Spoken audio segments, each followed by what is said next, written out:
到这边来看一看。好，你看这儿。哎，请，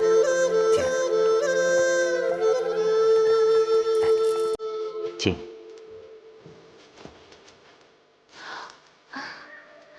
哎，你看。好漂亮啊！哎，这边。啊。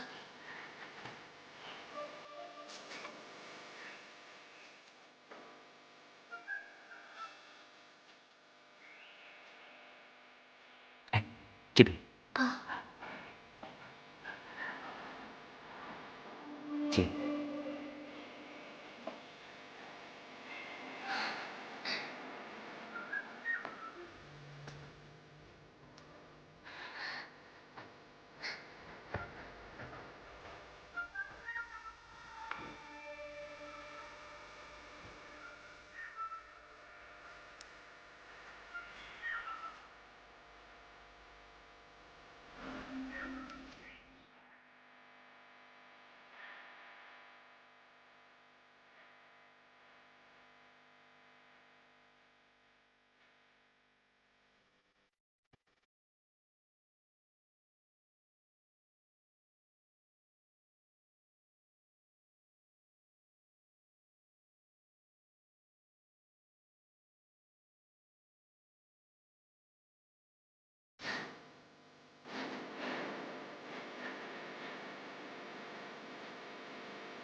紫苏。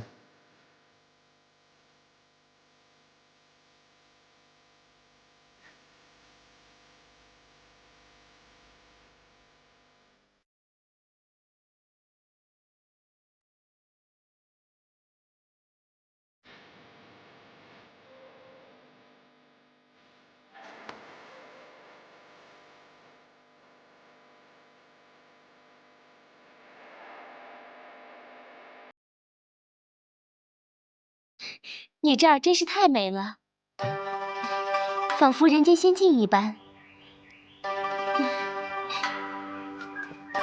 想不到，在这人流喧嚣的京城里，你竟然造出这么一座楼亭来。若兰真是好福气呀！为了这座楼，足足花了我3年的心思。只可惜，听你的口气，难道说这其中有什么美中不足，叫人遗憾之处吗？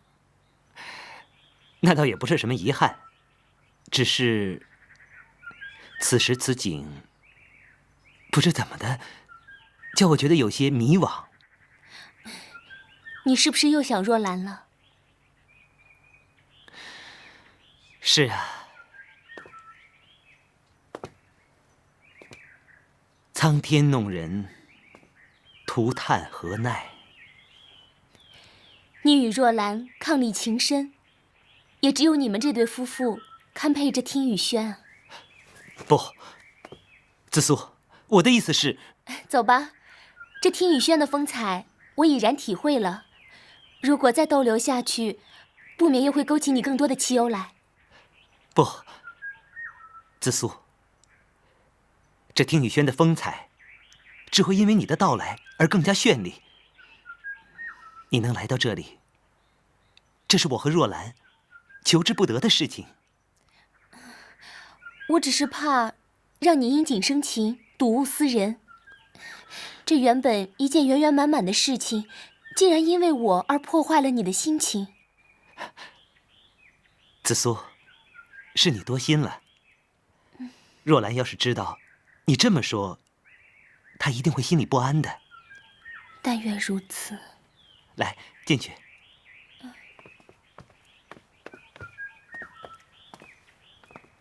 屋里的这些摆设，那才叫心血。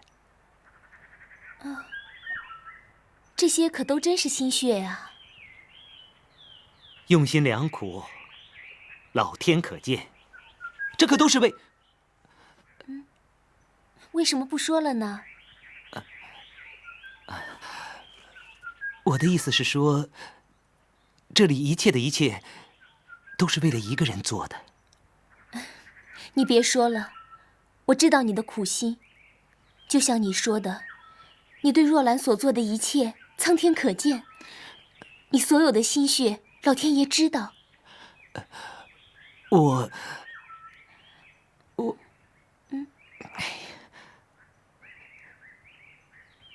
紫苏，今天晚上，巧儿就陪你住在这儿。啊，不可以的。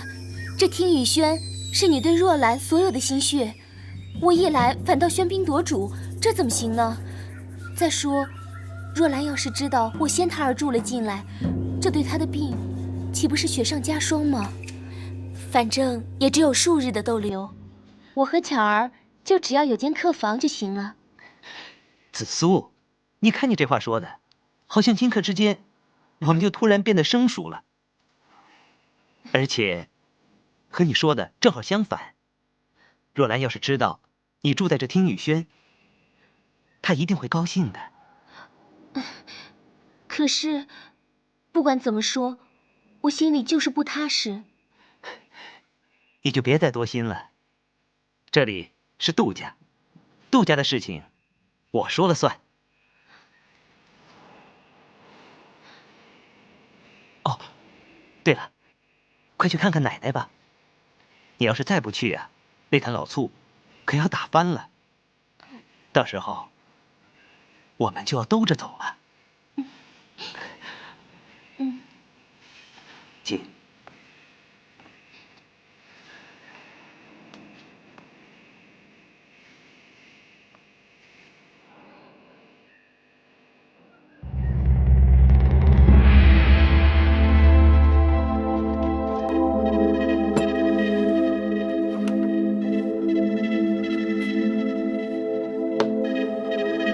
小二，结账。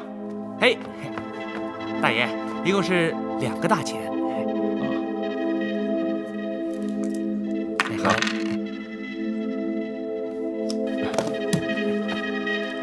客官，您慢走啊。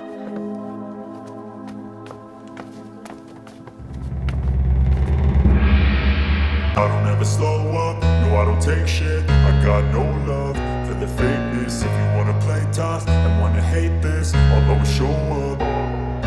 I don't ever slow up, no I don't take shit. I got no love for the fakeness. If you wanna play tough and wanna hate this, I'll always show up and make a statement. I don't ever slow up, no I don't take shit. I got no love for the fakeness. If you wanna play tough and wanna hate this, I'll always show up and make a statement. Everything I do so instinctive and so passionate. Every word I move so descriptive like an adjective. I got a vendetta against people who patented being negative when you should be getting after it. I got facts over tracks, this and that. Spitting slow, spitting fast. I could roast, I could gas. Think I'm okay at last, but I don't know if that can erase all the past. And the pettiness, a reflection of the emptiness. Hilarious, you think you're worth my time, you're delirious. Mysterious, because you hide behind a fake exterior. Inferior, you know I'll always be a bit superior. Get off of me, this ain't no humble brag. I want you to hear words, you can say them back. I want you to feel free from the chains at last, and to believe in what you got, it was built to last, yeah. Now that I've been put through hell, I never got anyone's help. I had to do it all myself. I don't ever slow up, no I don't take shit. I got no love for the fakeness. If you wanna play tough. 杜家沐浴皇恩，实不敢忘。奶奶所做的那些，都是替皇上做。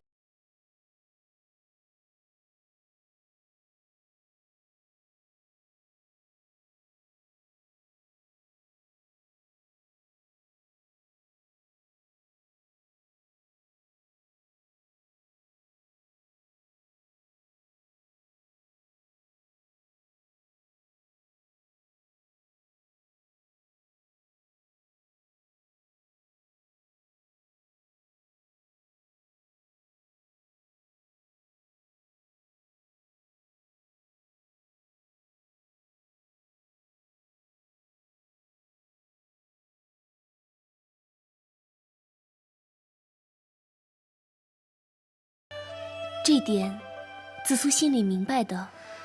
唉，是匹夫汉树，自不量力。这老天爷是能顶抗的吗？这要是老天爷说好了的事，谁都别想改。老夫人说的是。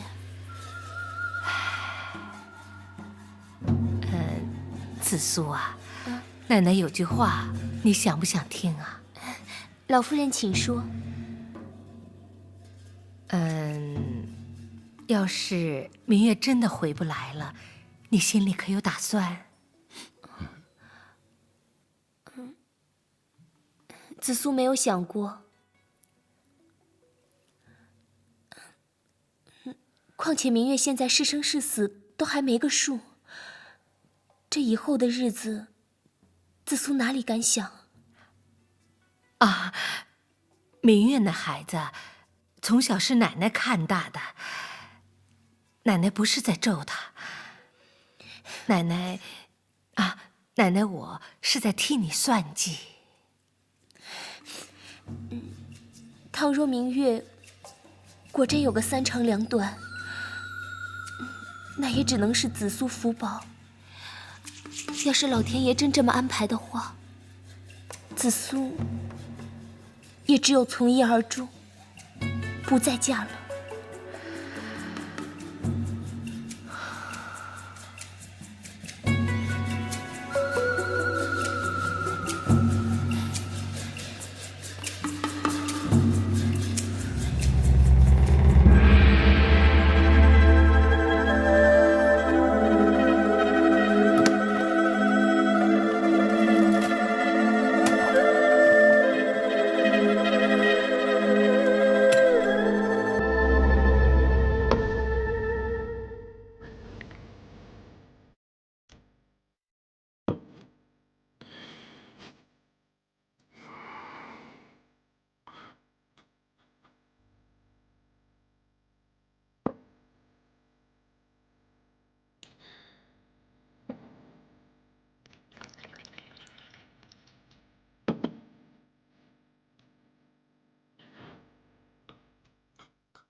来者何人？你也配知道？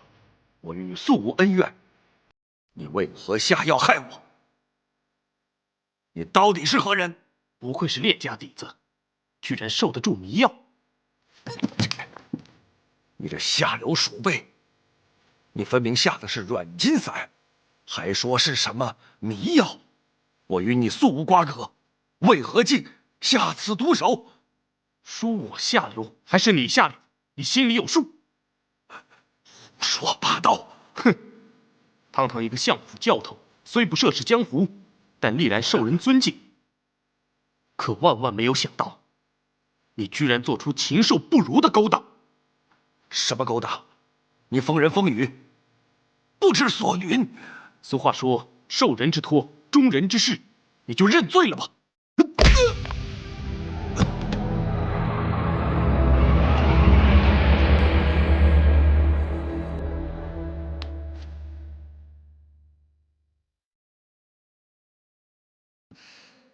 紫苏，没想到还能看到你。我这一倒下，恐怕是再也起不来了。不要说什么傻话了，人吃五谷哪有不生病的呀？我自己的病，我自己最清楚。你们所说的，无非都是宽慰我的话。其实，我只是挨好日子而已。可别这么说，所谓养病，那就是得静养的，得费时间的。只要你安静的养病，再加上京城里的名医国手，还哪有过不去的坎儿啊？以前我也是这样想的，总想着自己不能死，好日子还在后头。可是时间一久，霸王的事也没个着落。身子骨也反倒越来越弱。现在我连翻个身都困难。若兰，养病除了靠药医之外，心念也是至关重要的。心念？一个行将就木的人，还能有什么信念？其实，我现在最大的信念，除非速死而已。与其这样不死不活的躺着，还不如做一个美丽的梦，在梦中快乐的死去。快别这么胡思乱想了，以后千万别再说什么死啊活的了。你看，天风给你起了那幢听雨轩，无论是外观还是内在，点点滴滴都是他的一番心意呀。你们今后的日子还长着呢，所以你一定要坚持下去，这样才算对得起他的一片心意呀。怎么，我说的不对吗？听雨轩不是为我造的。不是为你还能为谁呀？这可是天风亲口说的。不是，是为你。听雨轩是为你造的。你以为我又在胡言乱语了吗？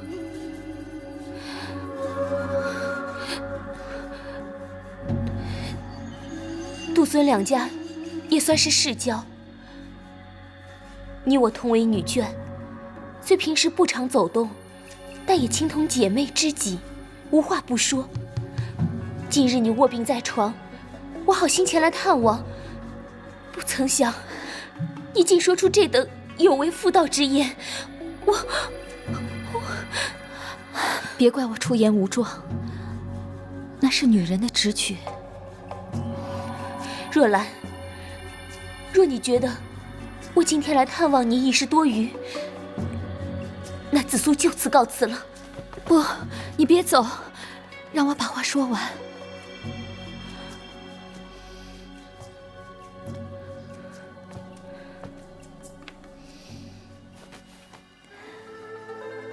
灵与灵相通，心与心相连。此时此刻，天风爱不爱我，难道我还不清楚吗？所谓同床异梦，我可是亲身体会到。你说这些，又与我何干？你是佯装不知，还是果真被蒙在鼓里？若兰，我再说一次，你我皆为人妇，礼教常规，不可不顾。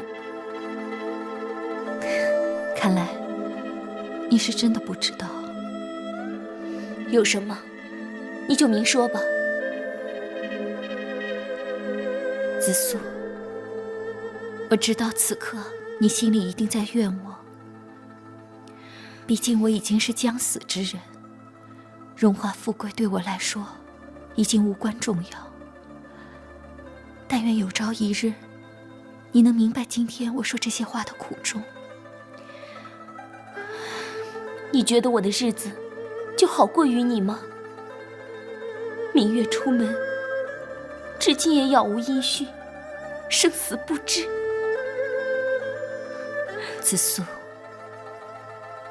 有句不中听的话，我怕说了又会惹你生气，所以话都说到这个份上了，有什么你就尽管说吧。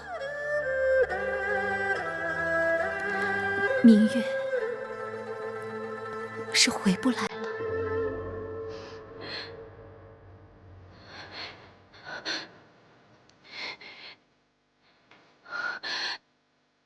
你凭什么这么说？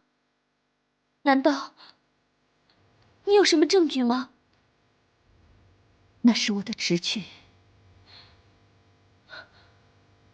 直觉？所谓日有所思，夜有所梦，梦话是不会说谎的。你是说，天风？我只能说是我的直觉。至于事情的真相，那只能等。总有一天，时间会证明一切的。但不论如何，你不觉得这一切都是上天的安排吗？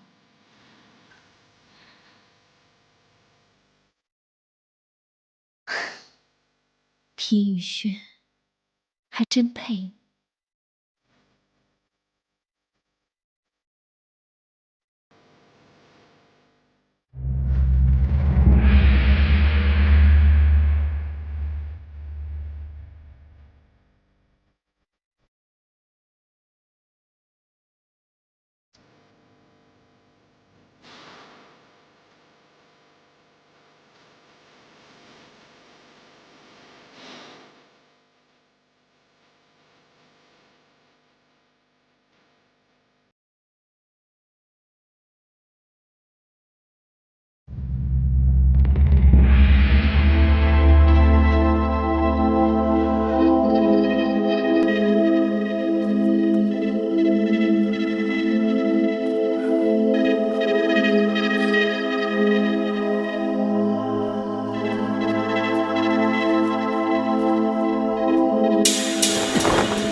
来者何人？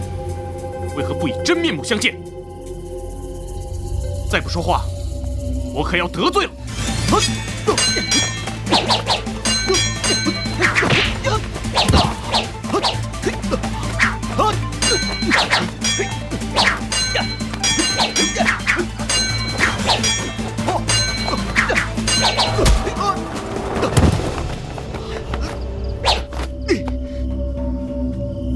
到底是谁？竟然是你！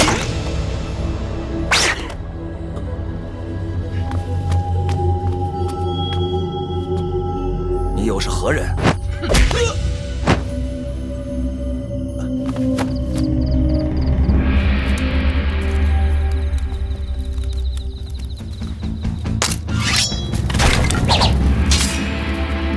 出来吧，我已经等你很久了。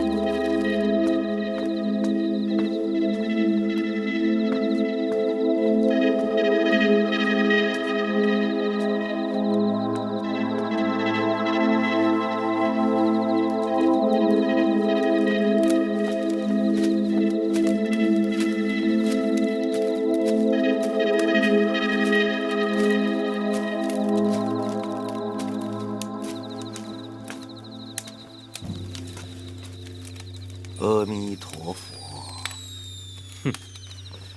前2天鬼鬼祟祟跟在我身后的，就是阁下吧？实无恶意，请施主见谅。阁下既无出家人的色相，这阁下的称谓就免了吧。施主果然好眼力。在下皈依佛门的确不久。那你鬼鬼祟祟的跟踪我到这里，又是为何呢？实不相瞒，打从阁下离开周家以后，在下便一直尾随在后了。难道阁下也与周家的灭门惨案有关？可说有，也可说无。既然因果相连，所以就算有关。如果我没有猜错的话，阁下便是与周青一伙为财而谋害我朋友性命的第2个凶手。施主既出此言，我也实不相瞒，在下就是凶手之一，无形角赵云山。哼！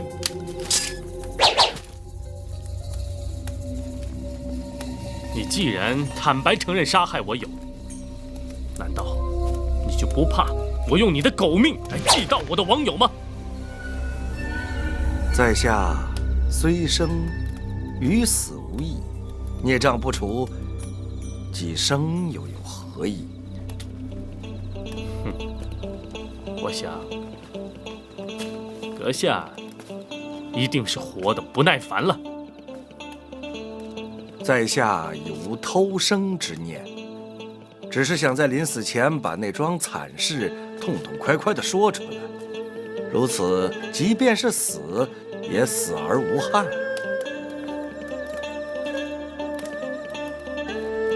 那阁下已经知道本人是谁了。当今世上，又有谁能配得上这把无上宝刀呢？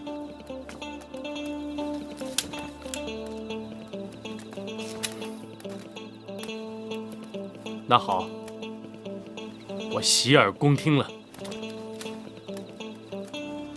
我们坐下说。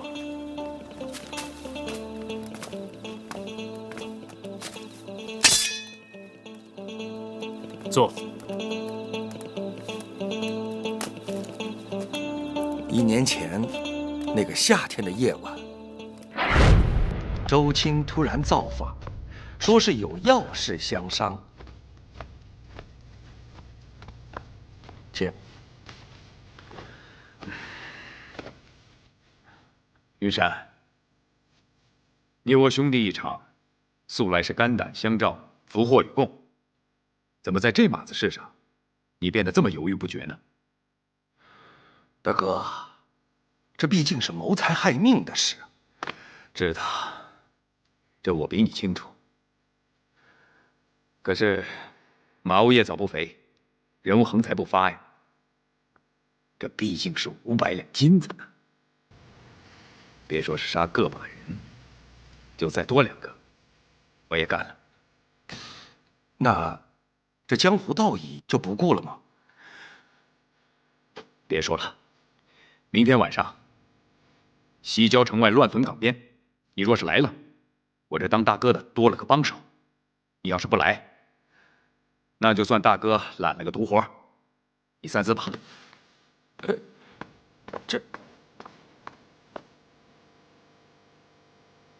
那天晚上，金钱的诱惑和良心的谴责两头拽着我。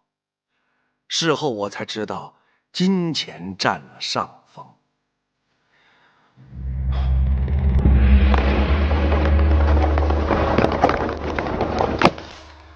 事主始终蒙着黑色面纱，所以无法认清其真实面目。买卖也很快便有了协定。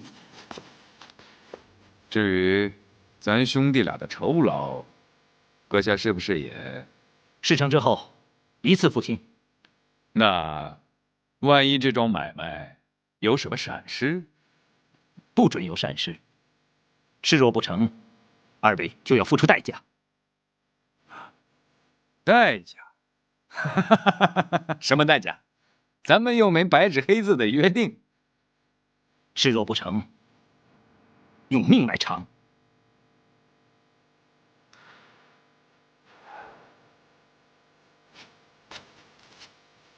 二位如果是怕了，我也就只好另请他人。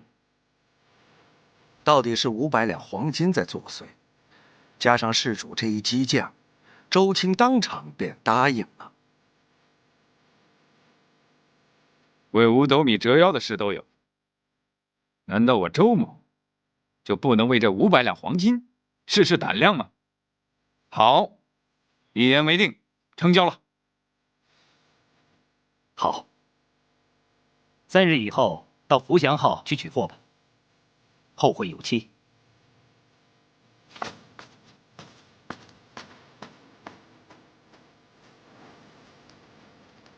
3日之后，周青与我按照约定，从福祥号拿到了货，其实也只是一只不起眼的箱子。当夜，我就来到了明月镖局。那天晚上，我们与镖局主人孙明月整整谈了2个时辰。这孙明月仪表堂堂，温和谦逊，有着玉笛手的美号。我当时就纳闷，就这么一个好人，竟然还有人出如此高的赏金取他项上人头。或许是过去他在宫门与人结下了不解之冤仇，这我不得而知。不瞒您说，当时我那恻隐之心已然萌生，但最终还是应验了"人为财死，鸟为食亡"的那句话。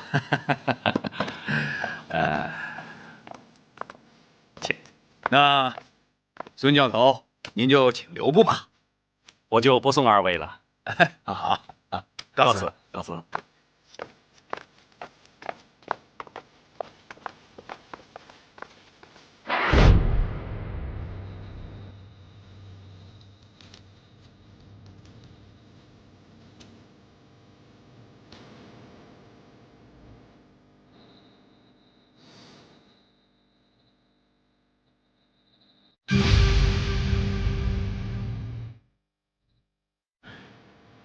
说下去，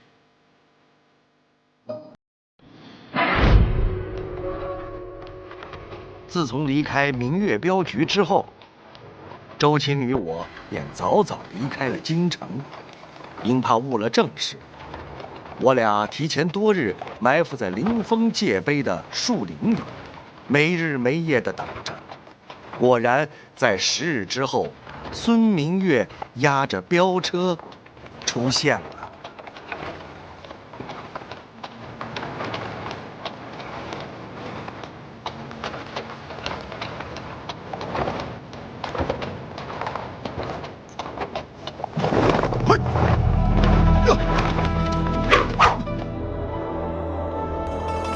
二位，在下姓孙，叫孙明月，吃的朋友饭，穿的朋友衣，现在又给朋友添麻烦了。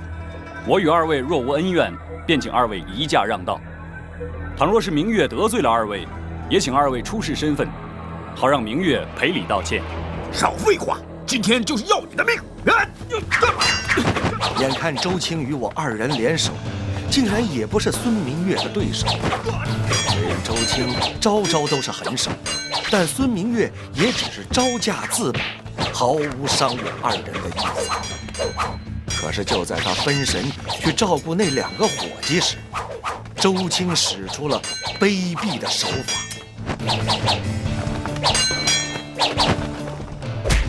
就在这个时候，那个蒙面的事主出现了。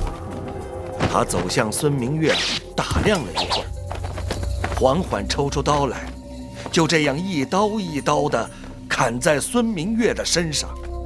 虽然我也曾经阅历江湖，但像这种置人于死地的手法，还是第一次看见。出下去！阿弥陀佛。在中了数刀之后，孙明月已经成了血肉模糊的血人了。我亲眼看着他从血泊中站起，伸出了一只手，想要抓住什么，但却被这些金子你们分了吧。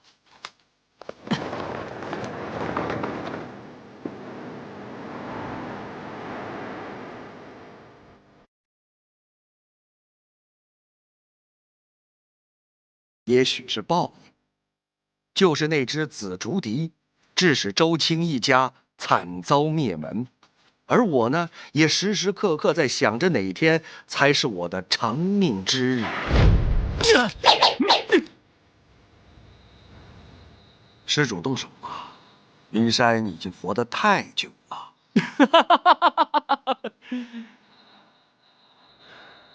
为什么？为什么？蝼蚁尚且贪生，可你却为了区区的金银残害忠良。今天我无上宝刀要不杀你，世上哪还有天理可寻？云山罪孽深重，愿施主渡我。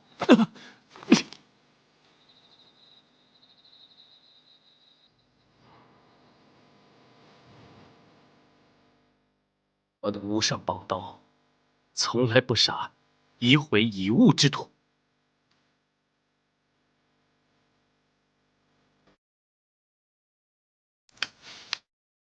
你走吧，找一了身达命之处，从此不要再出江湖，否则刀不留你。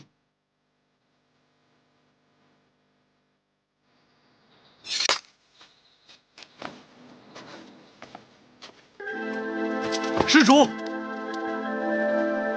阿弥陀佛，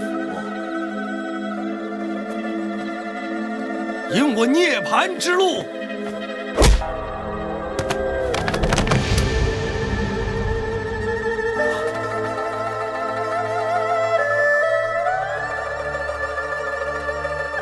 现在，你知佛了。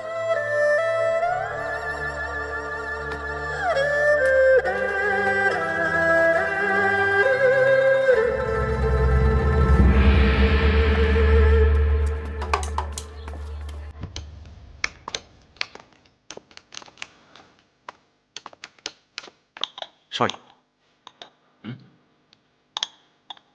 这是琼华楼朱掌柜亲自送来的帖子。今天又是谁有如此兴致啊？谁是今日东道之主？没想到居然是他。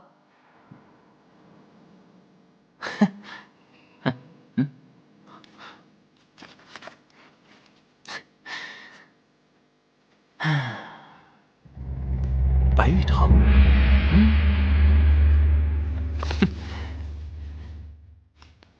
多日前，我诚心结交设宴请他，没想到他竟然托辞拒绝。哎，现在倒好，他都反过来请我了。所以我说这人呢，他就是贱骨头。现在他知道我杜天风是何许人物了吧？白玉堂性情一向高傲冷僻，从不高攀结贵，趋炎附势。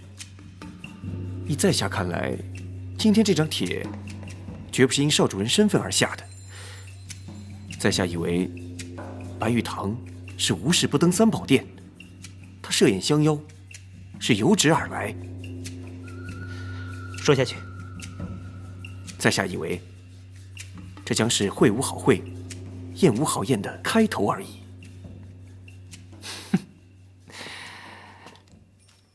是你多虑了吧？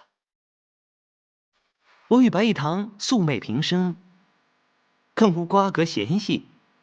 再说，这里可是天子脚下，京师重地。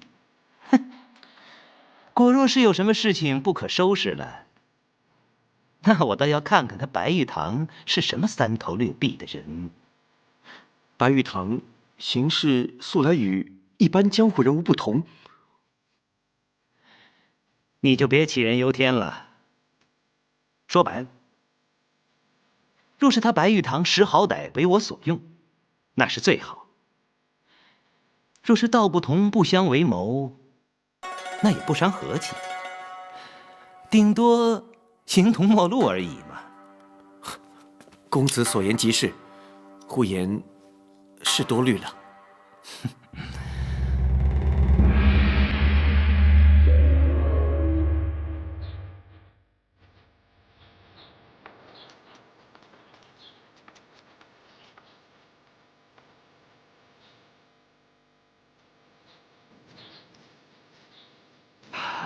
杜公子，好，杜公子，朱掌柜，请。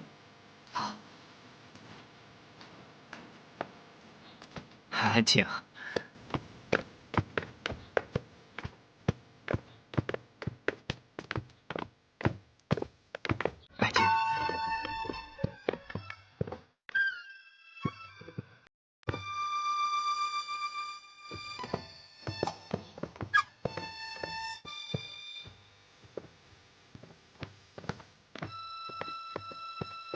白爷，您请的贵客吧。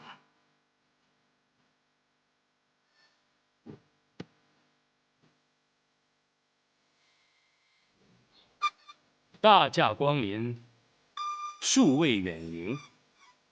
杜某今日有幸得沾白兄风采，此生可谓没有虚度啊！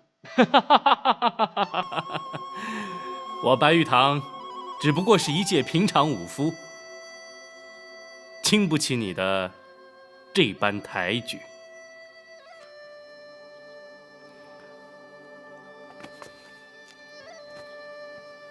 我们又见面了。白先生近来可好？既无灾，也无福。托福。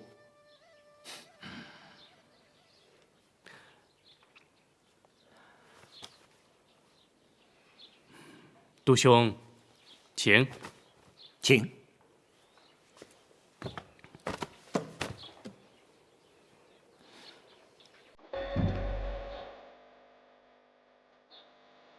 白兄还请了其他的朋友。没错，可是他来不了。哦，杜兄也不必诧异，既然我的这位朋友来不了，那么他的这份酒由我白玉堂来喝。天风听白兄的安排便是。朱掌柜，倒酒。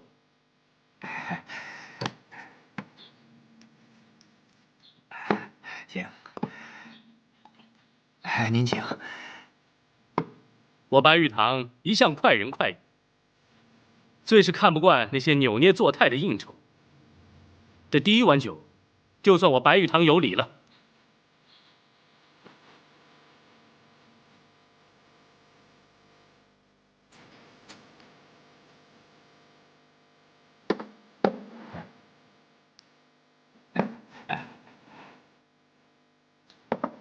白爷，可以上菜了吗？上菜。我白玉堂虽然花银子包下了你酒楼的买卖，可是并没有说要吃饭吃菜。所谓酒席，酒席，我今天只请这位朋友喝酒，并没有想请这位朋友吃饭吃菜。您只要把酒管够、管足、管好就行了。是，其他没你什么事。是的，是小的不对，小的不对。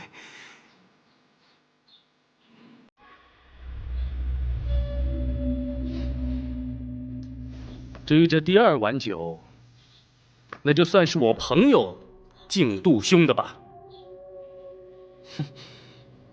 嗯。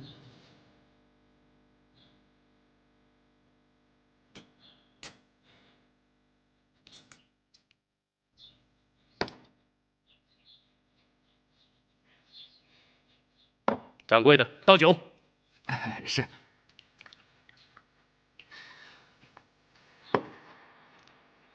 所谓无三不成礼，这碗酒我来个俗的，干！哎，白兄，在喝这碗酒之前，能否听杜某说几句啊？请说。白兄今日寒邀杜某的这餐酒，可是真心诚意啊？哼，当然。我白玉堂从来不跟银子过不去。那不问根由，强行酒令，也是你的一贯作风。哼，不，那要因人而异。听白兄的意思，倒是我杜天风连最起码的尊重都不值了。白兄，我家主人他没你说话的份儿。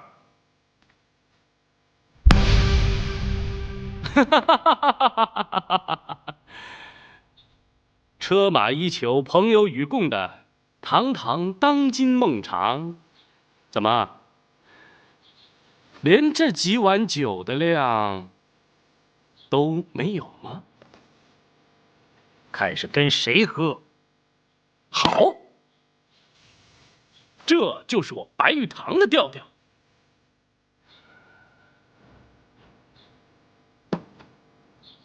干！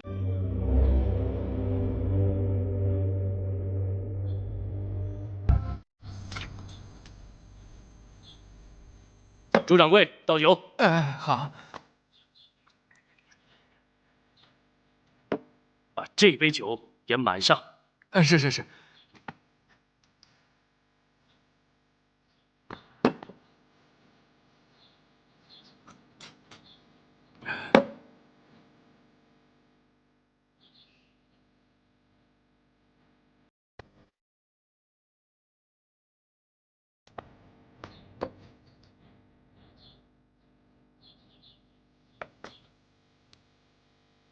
明月兄弟，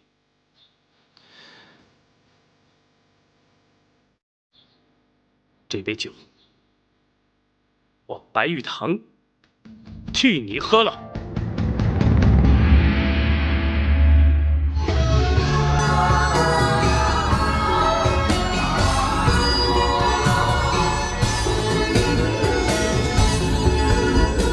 强出头不服输，自寻烦恼。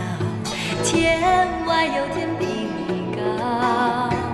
大富贵比不上身体好，无忧无虑品尝心到老。看得透想得开，别爱计较，狂风大了开口笑。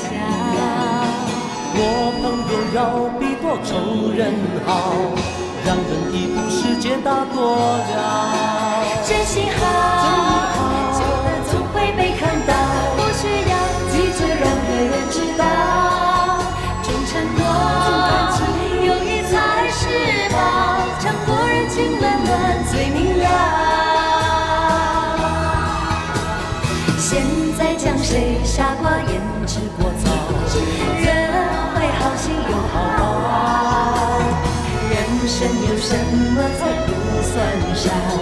自己快乐满意就好，自己快乐满意就好，自己快乐满意就好。